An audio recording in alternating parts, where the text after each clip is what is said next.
उत्तर प्रदेश में चुनावी हलचल फिर से शुरू हो चुकी है, तो वहीं दूसरी तरफ उत्तर प्रदेश में ही प्रशासन पर उठ रहे हैं बड़े सवाल।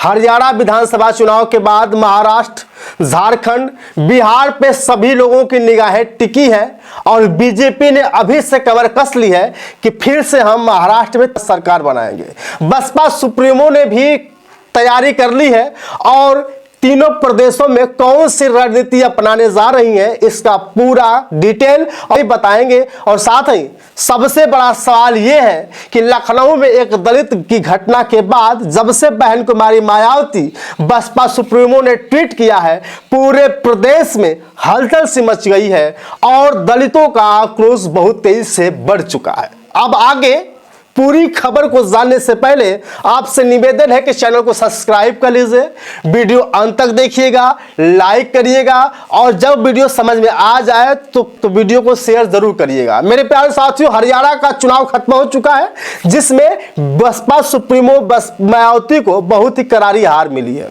उत्तर प्रदेश हारी, लोकसभा हारी और हरियाणा विधानसभा हारी।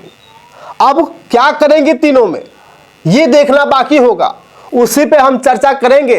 लेकिन जब से लखनऊ में अमन की पुलिस वालों ने हत्या की है तब से पूरे प्रदेश में आक्रोश मचा हुआ है। दरअसल मामला यह है कि लखनऊ के ही एक छोटे से मोहल्ले के रहने वाले सोनू और अमन बगल के ही अंबेडकर पार्क में घूमने जाते हैं जहां कुछ जुआरी जुआ खेल रहे होते हैं। तभी पुलिस प्रशासन आती है और अमन सोनू को पीटने लगती है। पीटते पीटते अमन बेहोश हो जाता है और सोनू और अमन को पुलिस प्रशासन थाने लेकर जाती है।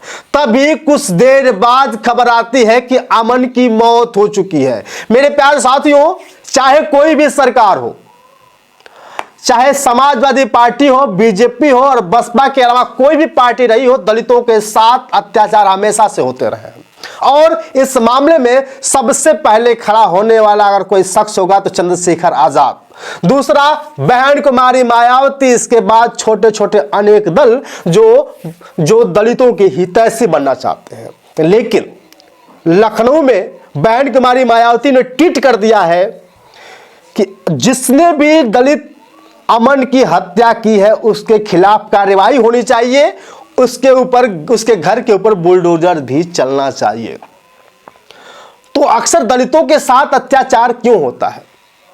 क्योंकि किसी भी बहुजन समाज की सरकार नहीं है, मेरा मानना है। अगर बहुजन समाज की सरकार होती तो शायद इतना कुछ देखने को नहीं मिलता, देखने को मिलता तो तुरंत कार्रवाई होती। लेकिन वहां पे देखना बाकी होगा कि क्या सच में लखनऊ में उन पुलिस प्रशासनों के ऊपर, उन पुलिसों के ऊपर क्या कार्रवाई होती है या नहीं होती है, देखना बाकी होगा। लगातार जैसी खबर आएगी हम आपको बताने का पूरी तरह से प्रयास करेंगे। लेकिन हरियाणा विधानसभा चुनाव के बाद उत्तर प्रदेश में 10 सीटों पे उपचुनाव होने जा रहे हैं जिसपे कुछ सीटें हॉट सीट मानी जा रही हैं। लेकिन बहन कुमारी मायावती, चंद्रशेखर आजाद इस बार भी अकेले चुनाव लड़ने का फैसला किया है।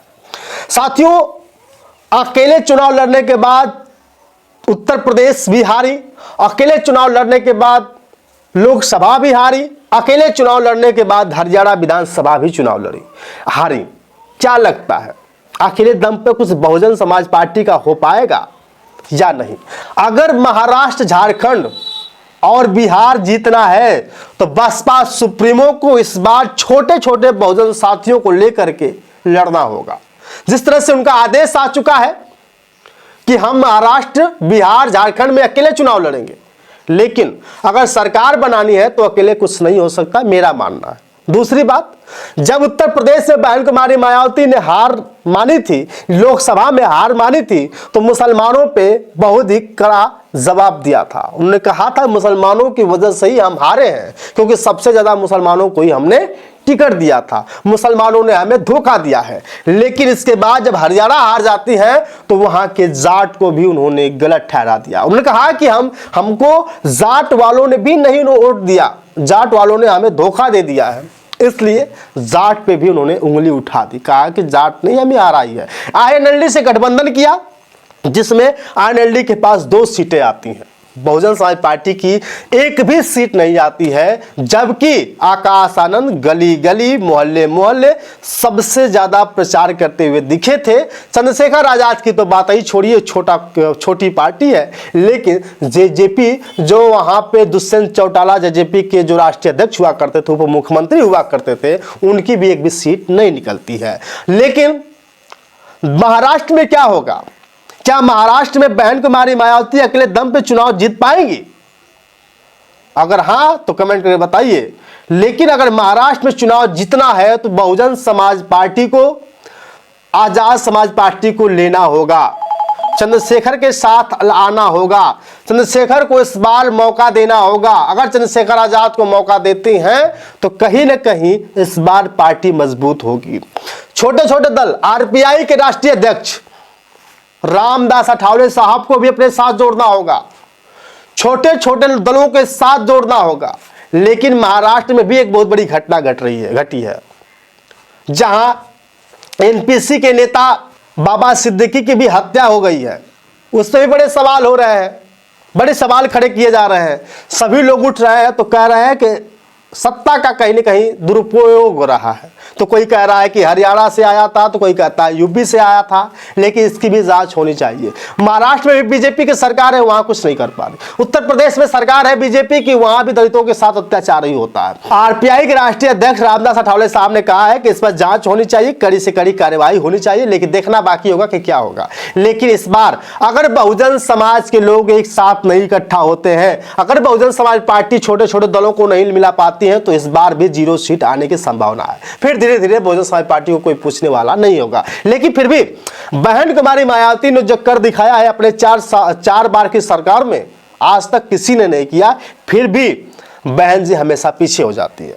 मेरे प्यारे साथियों, बहन कुमारी मायावती का एक जलवा जुनून जज्बा देखने को मिलता है, लेकिन अगर चंद्रशेखर आजाद को एक साथ ले लेती तो चंद्रशेखर आजाद, उसके बाद आकाश आनंद, और तीसरा एक शख्स जो अभी भी पार्टी से निकलने के बाद भी बहुजन समाज पार्टी को मजबूत करने का काम कर रहे हैं, जयप्रकाश सिंह को भी अपने साथ ले लेती तो इस बार महाराष्ट्र में भी सरकार बनती, बिहार में भी सरकार बनती और झारखंड में भी सरकार बनती।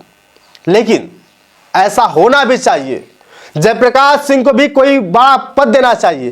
राष्ट्रीय उपाध्यक्ष थे, लेकिन उनको कोऑर्डिनेटर बनाना चाहिए, फिर से लड़ाई लड़नी चाहिए और आकाश आनंद को राष्ट्रीय उपाध्यक्ष बना करके काम करना चाहिए। लेकिन बहन कुमारी मायावती के बारे में अभी भी लोग कह रहे हैं वो अकेले दम पर कुछ कर पाएंगे। तो मुझे नहीं लगता कि बहन जी अब उत्तर प्रदेश हारने के बाद लोकसभा हारी, लोकसभा हारने के बाद अब हरियाणा हार गई और उपचुनाव 10 सीटों पे है, वहां भी अकेले दम पर ही चुनाव लड़ रही हैं। अगर उपचुनाव बहन कुमारी मायावती उत्तर प्रदेश में एक भी सीट नहीं पाती हैं तो समझ लिया जाएगा कि 27 में कुछ भी नहीं उखाड़ेगी और बिहार झारखंड तो छोड़िए, कुछ होने वाला नहीं है। इसलिए बहन कुमारी मायावती को छोटे छोटे दलों को, बहुजनों को एक साथ जोड़ना होगा।